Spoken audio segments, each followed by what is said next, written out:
Welcome to Les Schwab Tire Center's Outdoor GPS, presented by Fisherman's Marine and Outdoor. Good morning, everyone. I'm Owen Hayes. You're watching Outdoor GPS. Yes, it's Les Schwab Tire Center's Outdoor GPS, presented to you by Fisherman's Marine and Outdoor. Whew. Sometimes I forget. Hope everybody had a great week. It's been a little wet, right? It's perfect. That's all I can say. Later on, we're going to check in with Katie Suniga and find out what we can expect with weather going forward. And I certainly hope that it just doesn't stop raining. But see, again, that's just me being selfish for a number of reasons, right? It'll help out with fishing up and down the coast. It'll also help with duck hunting, give me a little bit of water to work with somewhere. But outside of that, we'll talk more about that as we go through the show this morning. Don't forget, though, if you've been sending in photos, in a little bit, we're going to show off some photos, okay? Now, just be patient.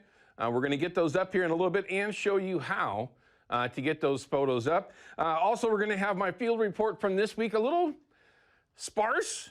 Couldn't hunt until Thursday because of our split, so I was able to get out on Thursday. Things went decent. I might have a photo to show off. We're going to talk a little bit about what's going on along the coast with all this weather that's coming in. Our special guest that we're going to talk with, one of them, here in a little bit, we'll get to in a second. We're going to get some really good info. As always, though, we're going to have a reminder for you for the new ProCure giveaway. Has been updated. We've been talking about it for a while, right? It has been updated to a winter steelhead prize pack that they'll be giving out. We'll talk about that later on. Also, Don New is going to be a special guest over at the CCA, a meeting that they've got coming up. We're going to give you that info as well, so don't miss that. Don's always a great bit of info and entertaining. Our first special guest this morning is going to be Dale Williams. He's the owner of Naughty Duck Decoys. And for you non-duck hunters, as I always try to qualify it, forgive me, okay? But we are going to talk quite a bit of fishing today. But you all know that my favorite thing in the whole world is to hunt ducks. And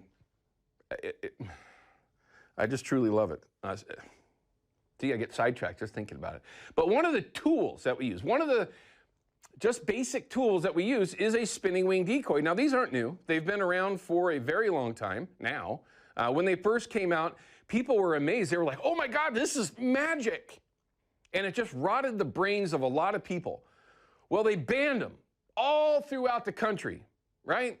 Well, then people kind of woke up and realized that they're not magic. It's just a simple tool to get the attention of birds when they're flying. I've been hunting ducks for over 30 years, and I can honestly tell you it's just a tool.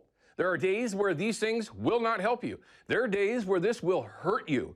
And there are days that will help you tremendously. It all depends on conditions, where you are, what's going on, and how you implement it, right? Well, we're going to talk about that with the owner. Again, Dale Williams from Naughty Duck Decoys also owns a guide service over in Eastern Washington. We'll get that info out also because there's a lot of people ask questions about that. But I always want to talk about why I use this particular decoy. This is one of the two that I bought originally when they very first came out. I think it was 08 or 09 when they first started Naughty Duck Decoys. I bought two of them, and this is one of them, and it still gets used on a daily basis, believe it or not. I have two of every other pull string spinning wing decoy that's ever been manufactured. At least two. One of them I've got three. I don't use any of them. They're all broken. I got tired of trying to fix them.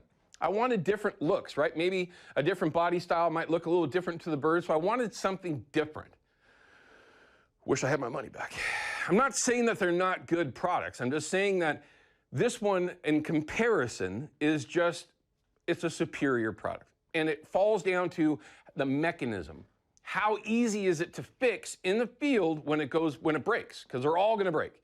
The rubber band will break. The string that you're actually pulling with will break. How simple is it to repair it and get back up and running in the field? The other ones, forget it. Just put it away because you're not going to fix it in the field.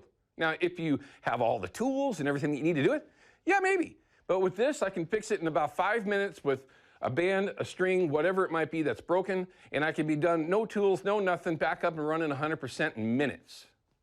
For me as a duck hunter, that's a big deal. It's important.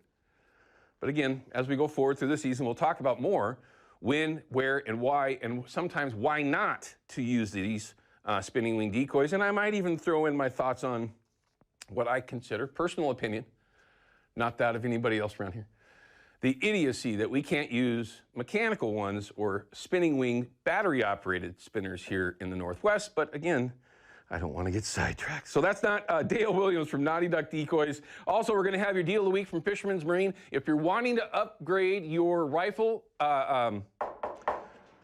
safe, we're going to have a great one for you from Fisherman's Marine. Then after that, we're going to check in with Big Dave Manners and Nick Popoff. Both of them we're going to have a chance to talk to this morning.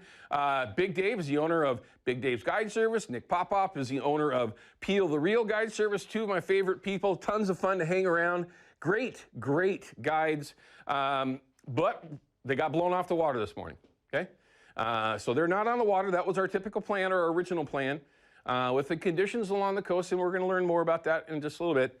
They were unable to go fishing this morning, so we're going to have them at the Wilson River Lodge, which is Dave's lodge that he has there. If you ever want to stay on the coast in a really cool spot, I couldn't recommend that any higher either. But we're going to check in with them, find out what real conditions are as we speak, and what their thoughts are going forward when you're talking about river conditions as well as the bay, and how the fishing has been up to this point. So don't miss that later on in the show. So we are extremely loaded. Let's go ahead and show you some photos. If you've been sending photos in, it takes sometimes a couple of weeks to see your photo pop up.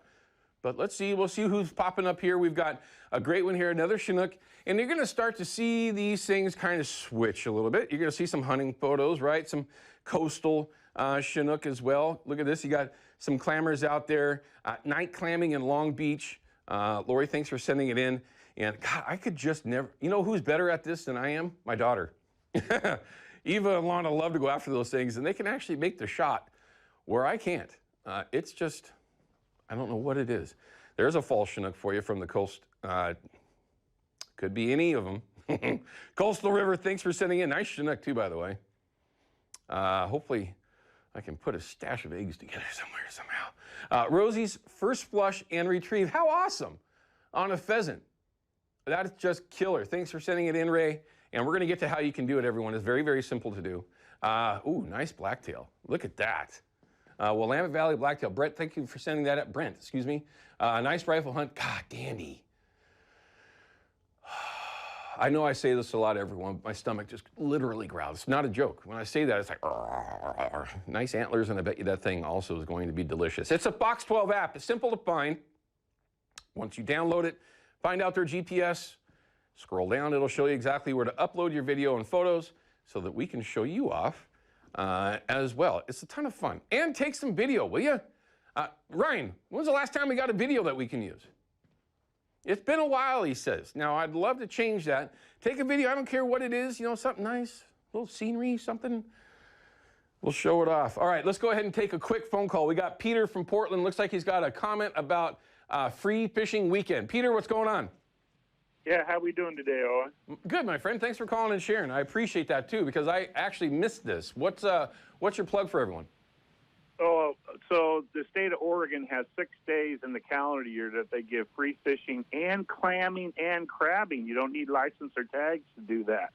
So the next one coming up here is November 24th and 25th, right after Thanksgiving. And so you can participate and go out and do some crabbing, fishing, or clamming. So, but if you already have a tag and you're taking somebody else out and you land a fish, if you have a tag, I do believe you still have to tag the fish. But you still have to follow their regulations at that time. But it's an opportunity to take some family and friends or out to fishing for free. Very good reminder. Peter, thank you very much for that. I appreciate it. And thanks for contributing to the show. That's what the best part about the only live interactive fishing and hunting television show that's ever existed. One of the coolest parts about it. Peter, thank you. All right, we're going to cut to a quick break. When we come back, we've got my field report segment coming up. We're going to talk how things went for me on Thursday. I laugh because it's the best game in the world. Also, we're going to give you some reminders and give you a little insight on what's actually happening with these rivers along the coast. We'll be right back.